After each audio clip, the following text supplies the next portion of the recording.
King City, what was it? King City Rest Area or King City, what was it called? King Enroute, yeah. It's, and like we mentioned earlier, it was rebuilt, totally revamped, and it's really nice in there now. I mean, lots of breathing room, lots of chairs, lots of nice comfy place, and of course you got Wi-Fi there, so you can take your Wi-Fi with you and or take your phones with you and hook up to the Wi-Fi, laptop, whatever you want, and kind of get updated, send your emails. So, but that seems to be quite common now, whether it's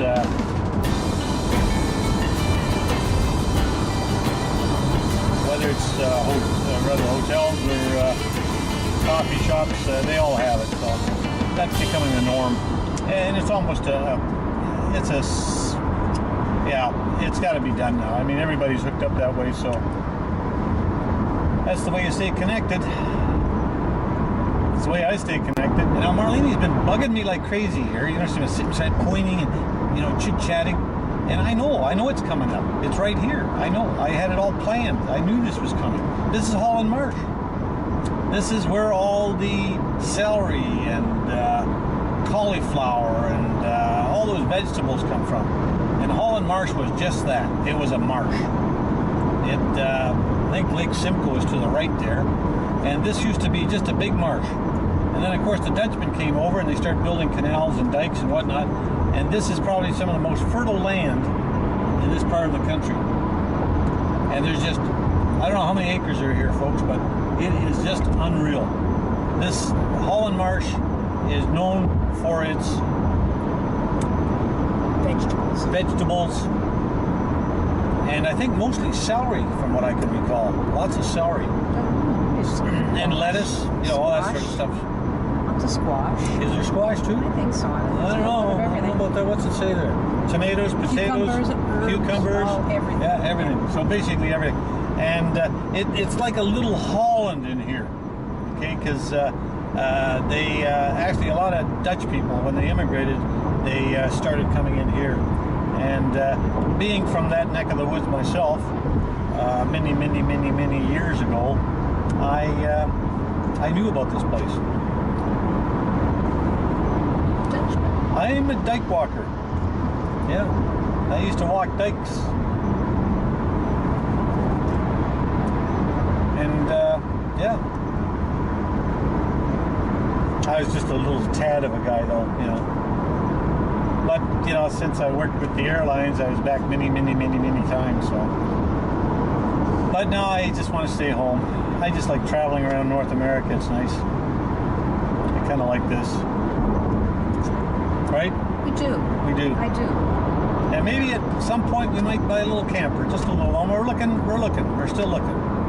And we'd like to buy a little camper, and so maybe we can do some vlogs. And I know there's a lot of guys out there doing vlogs with campers and whatnot, and how to do this, how to do that. And so there's just hundreds and hundreds of guys doing that, or thousands maybe. So I won't be unique by any means. But hopefully, you know, you'll enjoy the vlogs that I do, and subscribe, whatever.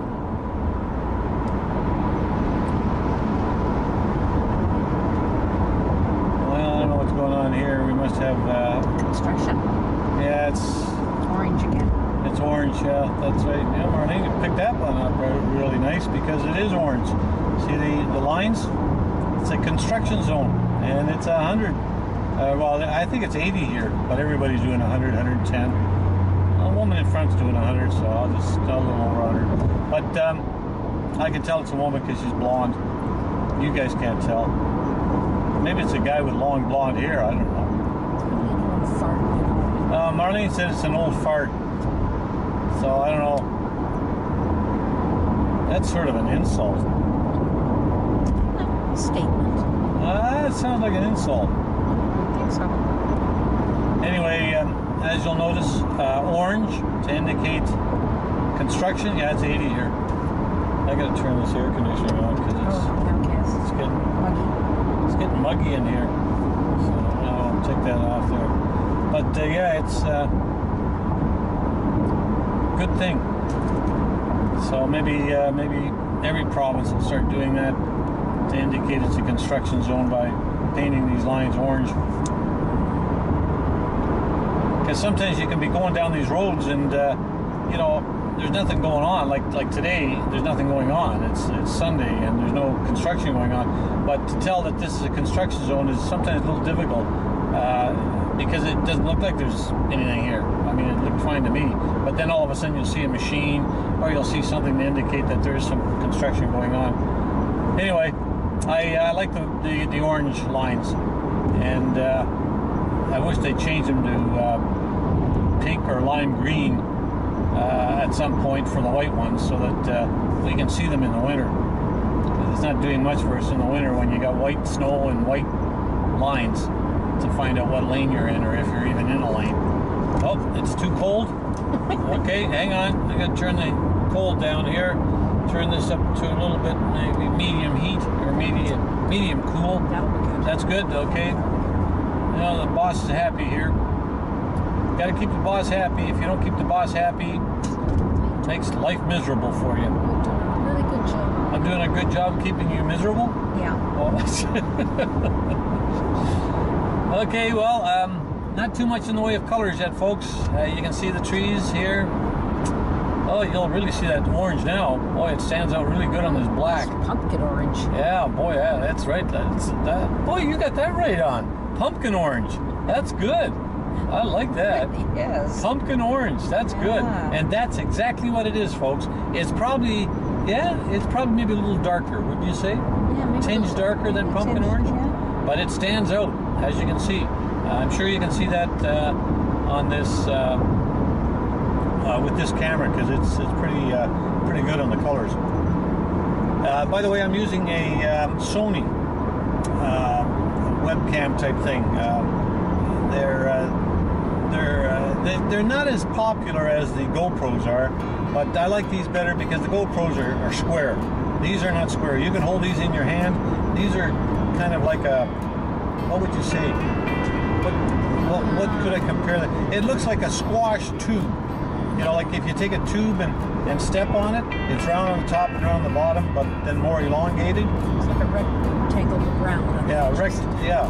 And you can hold it in the palm of your hands and just walk around, and then it's got the lens, which is a wide angle lens, so it's got that fisheye look on the outside, and the lens itself is covered actually in glass. The lens behind it is protected. But the lens, what's good about it, is made in Germany. So it's a good lens. So I know everybody's getting all hung up about this GoPro stuff, and I'm not saying anything bad about GoPro because I don't know anything about it. This has its negatives as well. One thing about this is it does have a little light on the back. It's got a big red button there that you push in, and it goes beep, beep, beep. When you turn it on, it has a higher pitch, and then when you turn it off, it has a lower pitch. But what I don't like about this one, it's got a little red light on the back, and when the sun is shining, you don't know that it's on or off. That's the one thing I don't like about it. But other than that, I don't have any complaints. And it's 30 frames per second, I believe this one is. It's 120 degree or 170. 120 degrees still gives you high definition. 170 degrees, no. But anyway, and I'm shooting at 1080, not 70, 60, 720. Yeah, 720, I guess. But this is a 1080 that I'm shooting it with. So, for me to download on YouTube 1080 for the YouTube recommendation download or uploads to YouTube, it takes about 15, 20, well, about 20-minute video might take me 3 hours. So I usually set it up at I do it, edit it during the day, and then I start uploading it at night. And then when I finish in the morning, it's all done. And then I just then it's published, and I publish it. So at some point in time, folks, I've got, like I said, I got hordes of material here now, which I'm going to be doing, uploading. So it's going to just be one right after another, probably. And much the same as when I flew the plane down to the EAA convention in Oshkosh. I made a whole pile of logs out of that. I don't know, probably 20, at least 20 logs. Hey, and I just noticed as I'm driving here that these trees are changing a little bit. You notice that? Did you notice that, Marlene? I did notice that. Yeah, they are changing somewhat. Nothing spectacular yet, but I think as we go further north, you'll see more. We just saw a sign. It says WEBERS is coming up in 22 kilometers. So that's good. And yeah, there's a big gambling casino here called Rama. Is it Rama? Yeah, it's up by Aurelia, just on the other side of Aurelia Airport. There's also a floatplane base there. I just happen to know that because I've been there. Okay, I've been, as a matter of fact, right to the airport. I flew in and out of that airport quite a while, quite a few times. And you'll notice in front of us, that's I think that's Korean. The writing on the bus. Anyway, it's a tour bus, and that's where he's going.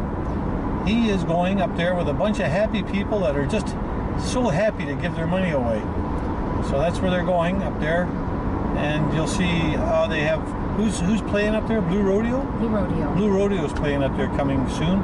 October the 11th and 12th. October the 11th and 12th. So if you happen to be up this neck of the woods, folks, they're playing. Blue Rodeo. And you'll notice the trees are gradually starting to change colors here a little bit more. The ones to the right, of course, they've died. But, but the ones on the left side, yeah, they're looking pretty good. So as we get further north, it is going to get better. Okay, folks, we're just coming up to WEBERS here. And you'll notice, hey, it started raining just as we get near. But it's really short-lived. It's just a big cloud that's sitting over top of us out here. But they've got a crosswalk. He's got a parking lot on both sides of the road here. And the facility is on our side, so we lucked out there.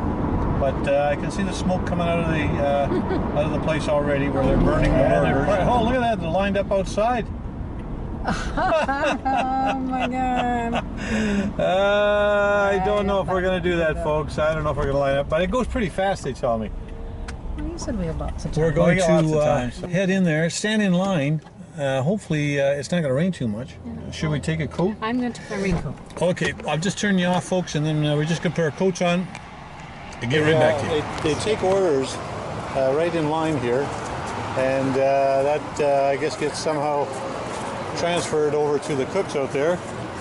And after that, you just go in and go. Hey, come on under.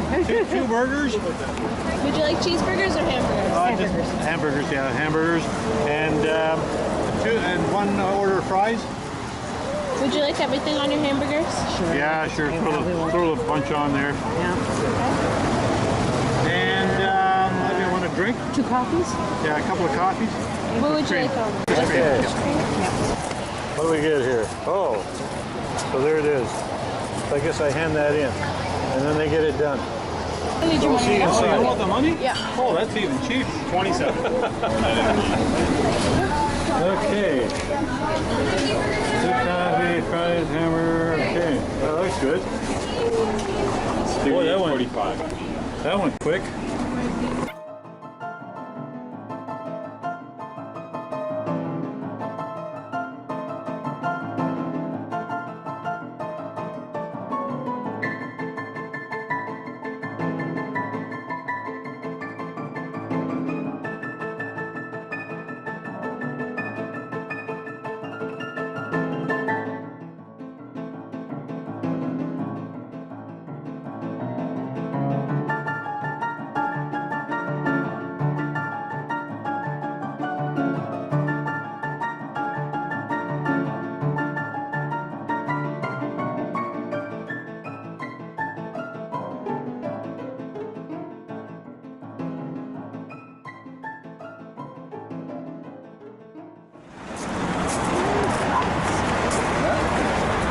There we are.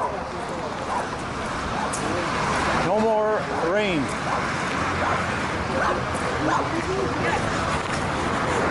There's our food. Oh, nice class. Okay, yeah. Where are you? Oh, right there. Good. Yeah, you have to grab the first seat you come to. It's full of another dog. Yeah. Oh, yeah, I can believe it. Okay. Hang on. Right. Okay, we're just going to do, we finished eating, folks, and I'm just going to show you what this place really looks like. Walk down here in the park area.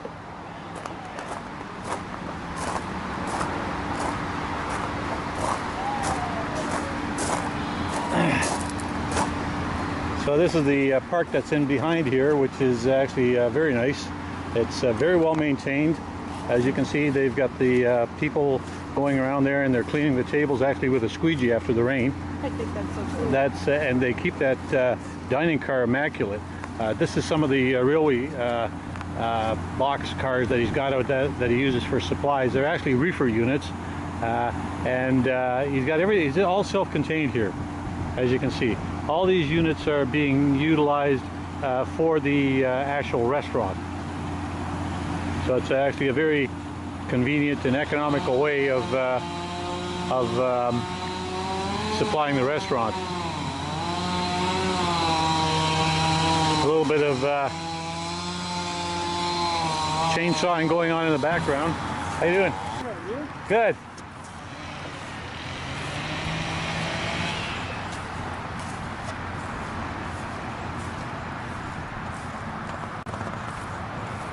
Lots of picnic tables. So once you get your meal, you can just sit back here and have a nice meal. There's some more box cars he's got out there, and some, again, using them as reefers. He's got the freezer units right down below here in those gray boxes to keep everything cool.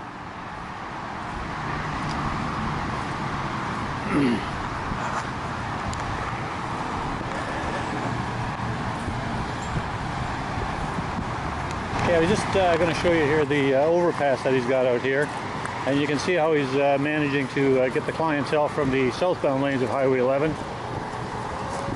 This is the overpass.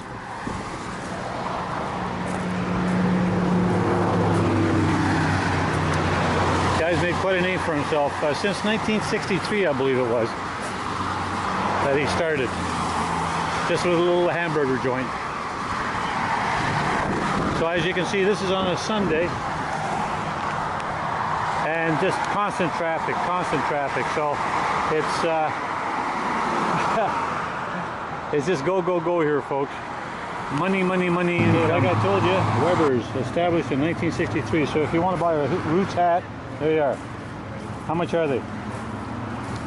It is $20. $20 for a Roots hat. The lineup does not quit. It just it's the same as it was when we came in, but it's but they're real quick. As a matter of fact, you can see the guy in the white shirt out there with WEBERS. He's already taken your order, and then the order goes in, and bang, the change comes back to you. It's just go.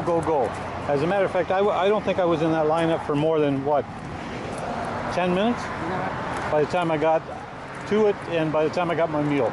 It just went go. Now that's self-explanatory. And they are some clean. Oh wow, look at this. Yeah, all different colors, and they've got them, actually they got them locked down. You can't walk away with them. See?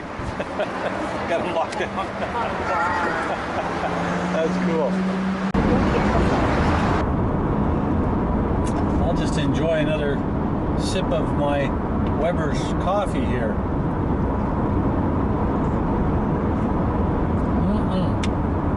Yep, that's good.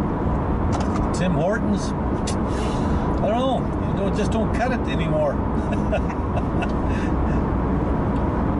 And this is Muskoka Airport coming up. Oh, look at the colors here. See them? On the left here? Beautiful. Boy, they're starting.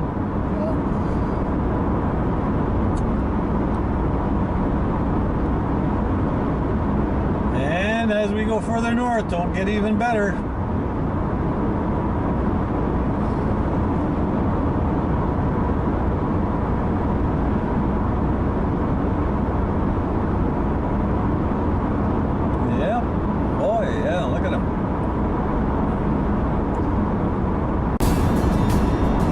Okay, you just thought we'd pop in over at Muskoka Airport here. I noticed some nice aircraft out here that I wanted to actually take a shot of, and it's this DC-3, which is a turbine. It's a converted one. It's got 4-bladed or 5-bladed props on it, and I'm kind of interested in this one. I've heard things about it, so I just want to take a shot of this GAWI, and you'll notice the turbine conversion on the engines. And I don't know if these are Basler conversions or not.